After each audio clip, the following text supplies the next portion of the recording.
Donald Trump lance en fait une invasion terrestre de l'Iran avec des soldats sur le terrain, mais d'une manière hybride. Le président américain Donald Trump a parlé au téléphone avec les deux dirigeants kurdes iraniens, Barzani et Talabani.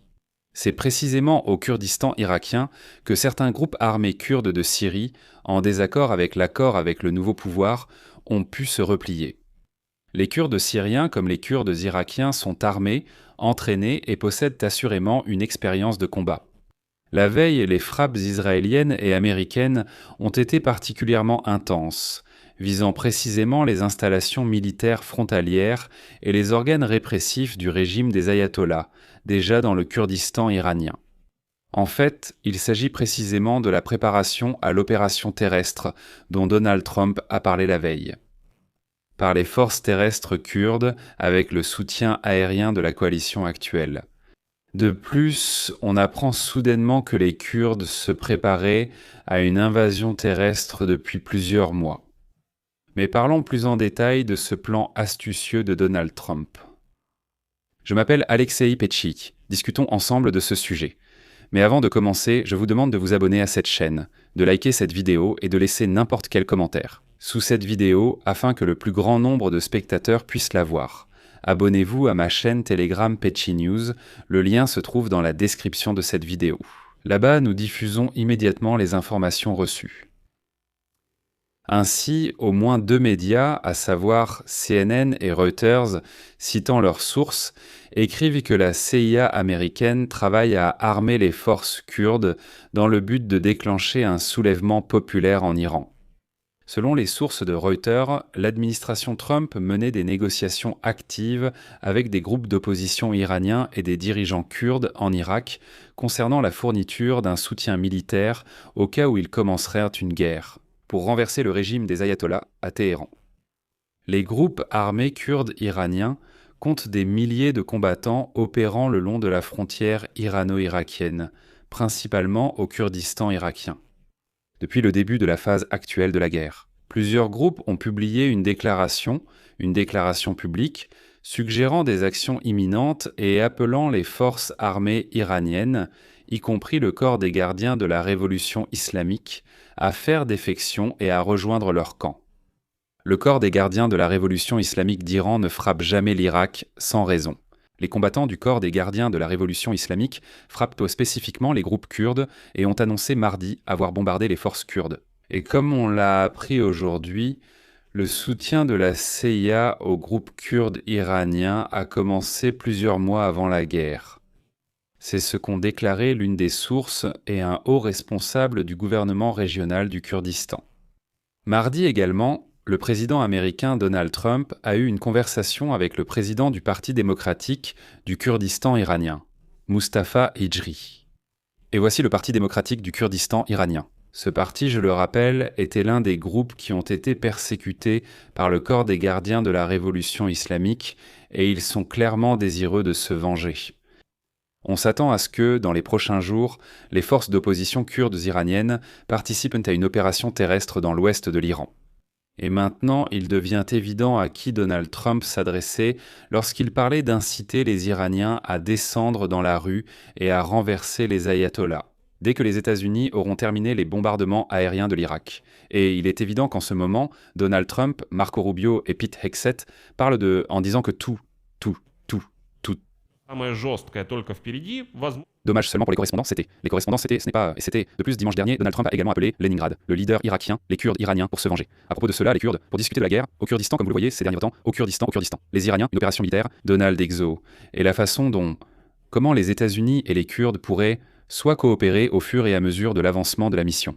Et ici, il est très important de comprendre que toute tentative de guerre, les groupes kurdes iraniens auront besoin du soutien des Kurdes irakiens pour assurer le transit des armes et utiliser le Kurdistan irakien comme base pour une future offensive. Et voici, selon une source, au fait du déroulement des discussions, l'idée est que les forces armées kurdes s'opposent aux forces de sécurité iraniennes et les contiennent, afin de permettre aux Iraniens non armés dans les grandes villes de sortir dans la rue sans être à nouveau victimes de tueries de masse, comme cela s'est produit lors des émeutes de janvier. Un autre responsable américain a déclaré que les Kurdes pourraient en contribuer à la propagation des assassinats et dans la région et épuiser les ressources militaires du régime iranien. On se demande également si les Kurdes seront capables de s'emparer et de conserver des territoires dans le nord de l'Iran, créant ainsi une zone tampon. Mercredi, le conseiller à la sécurité nationale de l'Irak, Qassim al-Araji, a déclaré que l'Irak n'autoriserait pas les groupes à pénétrer sur le territoire irakien ou à traverser la frontière iranienne pour combattre. L'Irak n'autorisera pas les groupes à pénétrer sur son territoire ou à traverser la frontière iranienne. Mais voyons comment cela se passera en réalité. En réponse à une question sur le soutien américain aux Kurdes, le ministre de la Défense Pete Hegseth a déclaré aujourd'hui ceci. Aucun de nos objectifs n'est basé sur le soutien à l'armement de forces spécifiques. Nous savons ce que d'autres structures peuvent faire, mais nos objectifs ne sont pas centrés là-dessus. Mais il faut tenir compte du fait que, bien sûr, personne ne l'admettra ouvertement. Et ici, je voudrais souligner un point très important.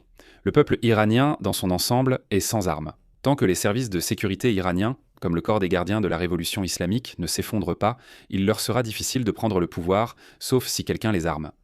Mais si les États-Unis et Israël infligent des pertes maximales depuis les airs, si les Kurdes attirent à eux la majeure partie de ces forces de sécurité du régime iranien, alors il sera beaucoup plus facile pour la protestation d'atteindre ses objectifs, même à Téhéran.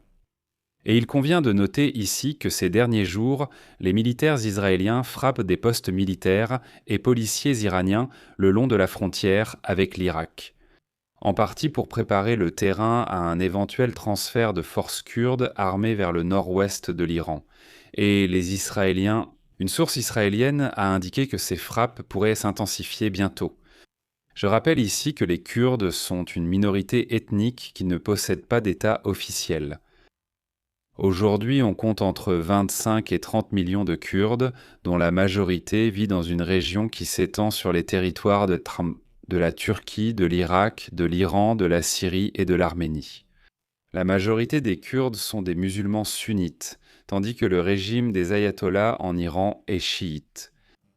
Il ne fait aucun doute que le peuple kurde, dans son écrasante majorité, s'oppose au régime de la République islamique d'Iran.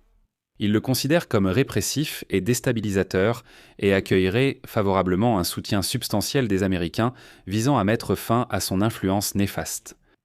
La CIA a une longue et complexe histoire de coopération avec les groupes kurdes irakiens qui s'étend sur plusieurs décennies. Cela concernait la période de la guerre des États-Unis en Irak. Selon deux sources, l'agence dispose actuellement d'une représentation au Kurdistan irakien, situé près de la frontière avec l'Iran. Les États-Unis ont également un consulat à Erbil, la capitale du Kurdistan irakien, où sont stationnées aux sacs savonnant les forces américaines et de la coalition dans le cadre de la campagne contre l'État islamique. Il n'est donc pas exclu que Donald Trump prépare effectivement le terrain pour une véritable invasion terrestre, mais pas avec des soldats américains.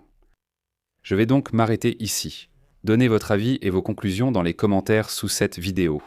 Abonnez-vous à la chaîne, activez la cloche et n'oubliez pas de mettre un like. Si cet épisode vous a paru intéressant et utile, je vous serai reconnaissant pour tout soutien à notre chaîne, que ce soit par un don ou un abonnement payant via les liens et coordonnées dans la description de cette vidéo ou via le QR code. C'est tout pour aujourd'hui. Prenez soin de vous. À bientôt à tous.